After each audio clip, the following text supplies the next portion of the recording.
Bismillahirrahmanirrahim. Assalamualaikum warahmatullahi wabarakatuh. Alhamdulillahirrabbilalamin. Raditu billahi rabba bil islami dinna wa bi muhammadin nabiyya rasulah. Rabbi shrah li sadri wa yassir li amri wa hlul 'uqdatam min lisani yafqahu qawli. Puji dan syukur kehadirat Allah Subhanahu wa taala bahwasanya hari ini kita masih diberi kesehatan, kesempatan dapat melakukan kegiatan rutinitas kita seperti biasa. Selawat dan salam kepada junjungan kita Nabi besar Muhammad sallallahu alaihi wasallam dengan ucapan Allahumma shalli ala sayyidina Muhammad wa ala ali sayyidina Muhammad. Pemirsa dan teman-teman semua yang budiman, pada hari ini saya melanjutkan tentang anak-anak yang digegas. Ini part 2 ya. Jadi anak-anak yang digegas. Kemarin itu kita sudah bahas tentang anak-anak yang digegas. Namun kita belum tahu bahwa anak-anak digegas itu efeknya bagaimana. Nah, ingin saya sampaikan sebentar lagi ya. Teman-teman yang saya hormati, hari ini saya ingin menyampaikan tentang hal tersebut, namun sekilas balik ya. Ketika saya menjadi kepala sekolah itu banyak orang tua yang ingin merubah tanggal lahir anaknya. Mereka ingin anaknya di usia yang masih 5 tahun segera masuk ke SD. Nah, karena apa? Dia merasa anaknya sudah pintar, tidak perlu menunggu sampai 6 tahun. Namun dalam hal itu sering saya sampaikan bahwa anak-anak sebaiknya usianya 6 tahun. Tidak saya sampaikan 7 tahun, sebenarnya seharusnya 7 tahun, tapi orang tua umur 5 tahun sudah buru-buru ingin memasukkan anak ke SD. Nah, bagaimana pendapat kita tentang ini? Nanti boleh disampaikan di komen ya. Karena pengalaman di suatu cerita itu pernah saya dengar dari teman bahwa ketika anaknya di taman kanak-kanak, dia sangat menonjol. Dia kognitifnya sangat menonjol, bagus. Dia orang tuanya sangat bangga karena anaknya sangat pintar. Di usianya yang sangat muda, dengan cara mengubah tanggal lahir, lalu dimasukkanlah dia ke SD. Nah, setelah dia selesai SD, di SD juga selalu dia mendapatkan ranking, memang sangat menonjol karena ilmu yang diperoleh itu sudah lebih awal. Anak belum masuk kepada pembelajaran tersebut, orang tuanya sudah mengenalkan bahwa ini. Jadi, dalam hal tersebut, ketika dia usia SMA, anak tersebut sudah mulai menurun. Karena apa?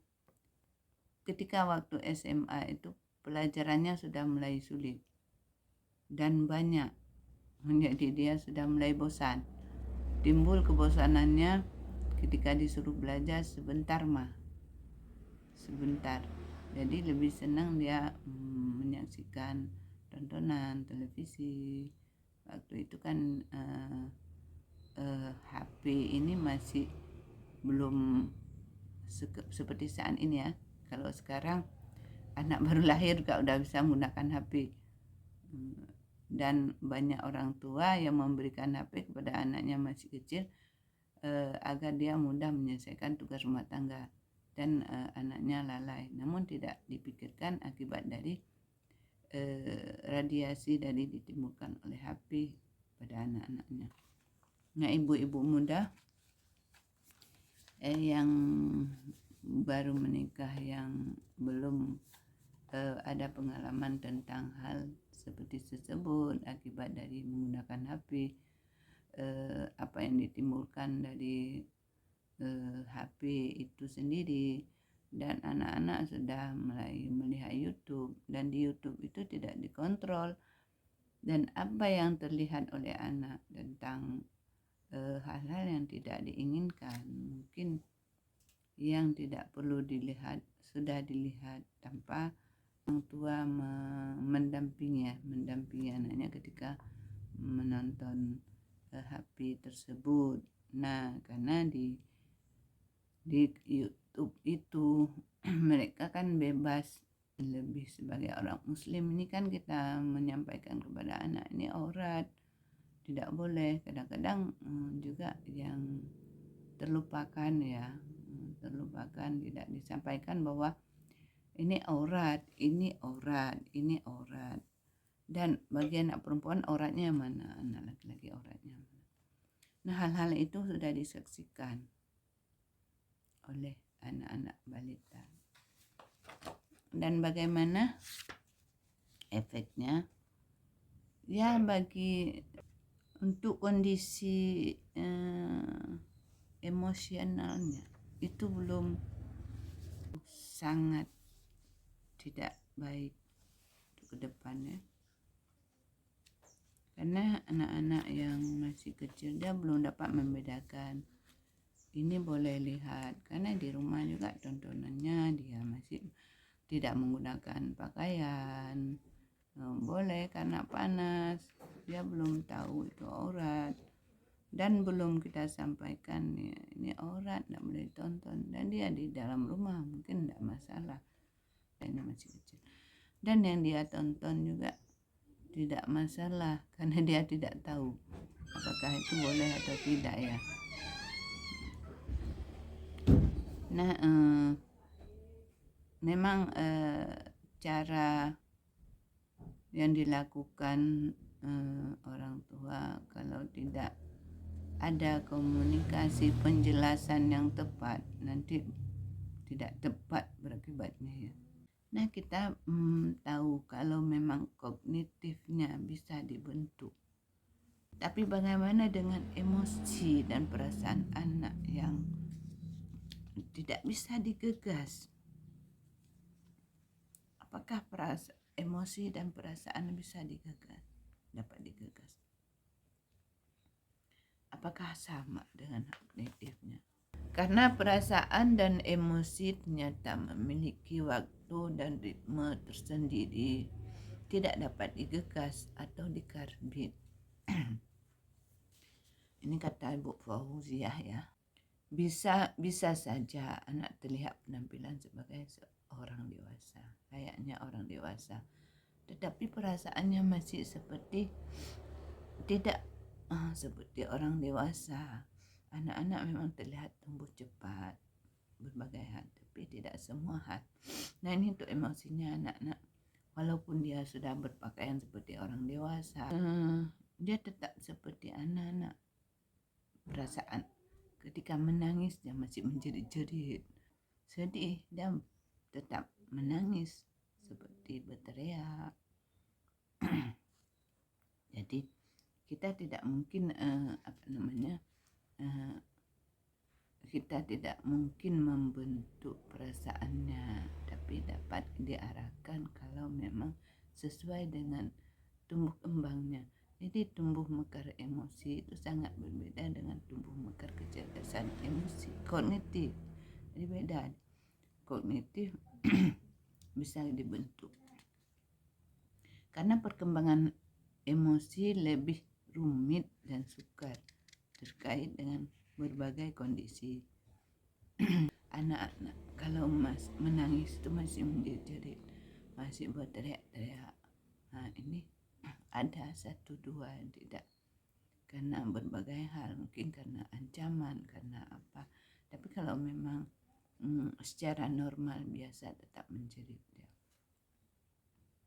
Anak ketika dikarbit masa balitanya, itu ketika memasuki masa remaja, dia tidak segan-segan mempertontonkan berbagai perilaku yang tidak patut. Dia tidak memikirkan akibat dari yang dia sampaikan, padahal dia usianya masih 12 tahun. Nah, berbagai kasus kita temukan pada anak-anak yang digegas, memperlihatkan bagaimana dampak buruk pengaruh tekanan dini pada diri mereka sebagai anak. Berbagai gangguan kepribadian dan emosi pun bermunculan saat mereka dewasa. Oleh karena ketika semua menjadi cepat mekar, kebutuhan emosi dan sosial anak jadi terabaikan. Jadi kita tidak melihat sejauh mana emosi anak. Sementara anak-anak itu sendiri membutuhkan waktu untuk merasakan dirinya tumbuh, melatih kepekaan untuk belajar dan berkembang sebagai sebuah proses dalam kehidupan. Jadi karena anak-anak digegas timbullah anak-anak ajaib. Nah, ada beberapa cerita tentang anak ajaib. Ini ditimbulkan karena anak-anak tersebut sudah digegas mulai dalam kandungan. Anak bisa memperoleh cum laude di perguruan tinggi. Namun ketika dia masuk ke dalam dunia kerja, di situ anak-anak akan merasa depresi atau mengalami stres, tidak dapat melakukan sosialisasi dengan baik bersama teman-teman kerjanya. Dia tidak betah dan selalu pindah-pindah bekerja karena mengalami banyak masalah. Itulah antara teman-teman yang dia bekerja tidak ada yang sesuai, tidak ada yang mengerti tentang dia. Jadi anak-anak tersebut tidak betah di dalam dunia kerja. Ada orang yang suka bercanda, sentimen, dan berbagai hal di dalam dunia kerja. Ada anak yang penggunaan bahasanya lebih baik, jadi pintar berkomunikasi. Ada anak yang pintar kognitifnya, pintar dia membuat karya, namun dalam bersosialisasi masih akan terhambat. Itu ada sesuatu hal yang kondisi tersebut. Jadi kita mengharapkan anak-anak kita sempurna, namun tidak semuanya suatu cerita. Ketika anak-anak tersebut selesai dari kuliah, dia selesai dari pendidikannya di perguruan tinggi, dia dapat bekerja, dapat menyelesaikan banyak hal. Ada anak yang dia dapat melakukan tugas berat, misalnya membuat suatu program, dia dapat merancangkan perencanaan ke depan tentang berbagai hal. Namun tidak semuanya dapat finish sampai akhir, karena anak-anak yang kita gegas itu semuanya tidak patut dengan perkembangannya. Perkembangan emosinya belum sesuai dengan perkembangan usianya. Nah, itu saya melihat ada anak-anak ketika dia di usianya yang sudah mulai dewasa, dia banyak santai, ya, banyak menghabiskan waktunya hanya dengan bermain. Apalagi sekarang ini anak-anak lebih senang bermain game. Namun bukan kita lihat saja anak-anak yang bermain game, Namun orang dewasa juga suka bermain game, masuk orang-orang yang digegas. Itu pertanyaan. Dia ada satu cerita nih, ini cerita orang-orang yang anak-anak yang digegas, yang yang digegas dan yang ditimbulkan dari akibat karbitan tersebut. Anak-anak yang digegas itu anak-anak yang dikarbit. Anak-anak yang dikarbit itu yang belum waktunya dewasa, dia harus dewasa. Belum waktunya dia harus berpikir tentang dikenang apa yang dikenang dari kasus sidis. Jadi ada seorang anak namanya sidis. Anak-anak ajaib. Anak-anak ajaib ini prodigy children. Kehadirannya itu dimimpikan oleh banyak orang tua. Kita orang tua akan menginginkan anak-anak kita menjadi anak-anak ajaib. Ini ada kelahiran anak ajaib sebagai anugerah Tuhan. Terkadang porak-poranda di tangan pengasuhan yang salah. Nah, ilustrasi kita dengarkan. Nah, ini ingin saya sampaikan. Ini cerita dari buku Ibu Fauzia nih ya. Seorang teman menceritakan bagaimana anaknya setiap hari belajar hingga larut malam, menyelesaikan tugas-tugas menumpuk. Seorang teman yang lain juga menceritakan bagaimana 3 orang ponakannya yang alumni SMA menyelesaikan pendidikan kumlot di perguruan tinggi ternama mengalami depresi di dunia kerja. Mereka tidak mampu bersosialisasi dengan baik dan selalu tidak betah, sering berpindah-pindah kerja. Akhirnya mereka mengalami banyak masalah dan satu di antara keluar dari pekerjaan. Sekarang setiap hari pekerjaan rutinnya adalah mengantar ibunya ke belanja ke pasar. Kasus yang pernah menghebohkan Amerika seperti yang dibuat seorang anak yang bernama William James Sidis. Nah, ini cerita Sidis tadi yang ingin saya sampaikan. Putra seorang psikiater, Boris Sidis, PhD. Kecerdasan otaknya dengan takaran IQ-nya antara 250 sampai 300 yang membuat kalau ini 11 tahun dia sudah masuk di Universitas Harvard. Namun ditolak karena masih anak-anak. Yang ditolak. Kecerdasannya di bidang matematika dan linguistik mencengangkan. Banyak ahli matematika seperti Norbert Wiener prestasi sebagai anak jenius menghiasi berbagai media. Dia terlalu cerdas. Jadi media mengabarkan bahwa anak itu sangat cerdas dan mampu meraih nilai kumlot. Kondisi ini menjadikan manusia sempurna dengan cerdasannya.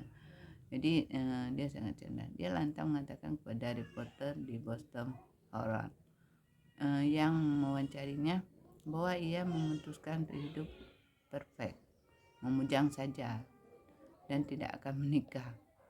Sosok wanita tidak terlalu menarik hatinya, meskipun akhirnya ia harus jatuh cinta berat pada seorang wanita muda bernama Martha Foley. Sidis pun melupakan hasrat cintanya, mendaftar lagi kuliah di Harvard. Dia mulai merasa tidak nyaman dengan lingkungan sosialnya di Harvard setelah sekelompok teman-temannya mengancam dan mengebukinya. Jadi teman-temannya orang tuanya memberi perlindungan dengan masukkan Sidis ke Institut Mark Richard Advent of Letter Science dan NR, sekarang menjadi Universitas William Marsh Rice di Houston, Texas, menjabat seorang asisten dosen matematika. Jadi usianya 17 tahun dia dapat menyelesaikan program dokternya. Anak ini terlalu hebat ya. Dalam usia 17 tahun Sidis dapat menyelesaikan program dokter. Berarti luar biasa. Nah, hasil karyanya yang gemilang pun mulai muncul. Nah, ia menulis buku-buku. Setahun ia merasa frustasi karena mahasiswanya banyak yang lebih tua dari usianya. Adapun usia mahasiswanya lebih tua, dia juga frustasi. Sidis pun meninggal kampusnya dan pergi ke New England sembari ia pun mengalihkan pengajaran belajar di jurusan matematika. Kemudian dia mendaftar di Harvard Law School 3 tahun kemudian. Berarti dia tidak betah juga, dia mengundurkan diri. Perjuangan dan jadi perjuangan dan pengelupan hidup Sidis yang steril pada aspek sosial emosi semenjak ia kanak-kanak telah melangkah kakinya untuk memasuki belahan dunia lain yang menarik, yaitu dunia politik yang komunal, sebuah dunia hiruk pikuk yang hilang sejak ia belia. Direfleksikan pada usia 20 tahun, sepak terjang Sidis sebagai aktivis tidak berhenti. Dunia politik semakin membuat asyik masuk. Sebagai sosialisasi ia menantang draft dunia. Pada tahun yang sama ia pun ditahan karena berpartisipasi sosialis. Ia dipenjara 18 bulan. Wajahnya kembali terpampang di koran sebagai berita. Orang tuanya sangat khawatir. Siapa yang nggak khawatir anaknya satu-satunya. Berbagai upaya intervensi proteksi agar Sidis dikeluarkan dari tahanan menjalani perawatan sanatorium. Berarti dia karena depresi ya, dia dirawat, perlu perawatan sanatorium Aspri selama setahun. Jadi dia Sidis perlu perawatan. Sidis sangat tersiksa dengan perlakuan orang tuanya, selalu mengintervensi dan overprotective itu. Orang tua pun tak kalah aksi mengancam jika William Sidis ini masih berpolitik, maka ia akan dimasukkan ke rumah sakit jiwa. Masya Allah. Orang tua telah dalam pengasingan, Sidis kabur menjalani kehidupan pribadinya di New York dan bekerja sebagai kondektur tram listrik. Dia dah pilih bekerja sendiri ya. Selama masa itu pula ia menuangkan banyak ide. Berbagai artikel secara berkala ia tulis sembari membahas sejarah Amerika. Ia pun menjadi jauh dan asing dengan orang tuanya sendiri. Nah, kalau orang tua protektif, jadi anaknya kabur. Ya bukan lagi protektif, over. Ya. Jadi kita harus tahu kesepian yang menghuni sebuah apartemen kumuh di Boston. Dia berarti tinggal di Boston. Selanjutnya apartemen yang kumuh. Karena apa? Karena dia sudah sendiri. Sekarang jadi kondektur. Sebelum pengadilan menolak gugatannya karena Sidis dianggap bukan seorang public figure yang memiliki perlindungan privasi. Koran sebagai media juga memiliki hak untuk membeberkan kasus Sidis sesuai dengan fakta yang ada. Sidis pun naik banding dan bertemu dengan seorang hakim bernama Charles Edward Clark yang simpati dan membela kehidupan Sidis yang jadi bahan tertawaan dan cemoohan masyarakat. Kasihan ya. Akhirnya kehidupan Sidis yang tragis. Di tahun 1944 Sidis meninggal di usia 46 tahun karena pendarahan di otak. Seperti ayahnya juga meninggal dengan penyebab yang sama. Dia usia 66 tahun.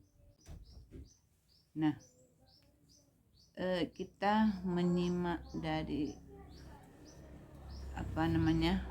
kehidupan Sidis ini bahwa anak-anak yang digegas itu eh, kehidupan akhirnya itu berujung-ujung maut ya. Karena semuanya dipaksakan, semua dikarbitkan.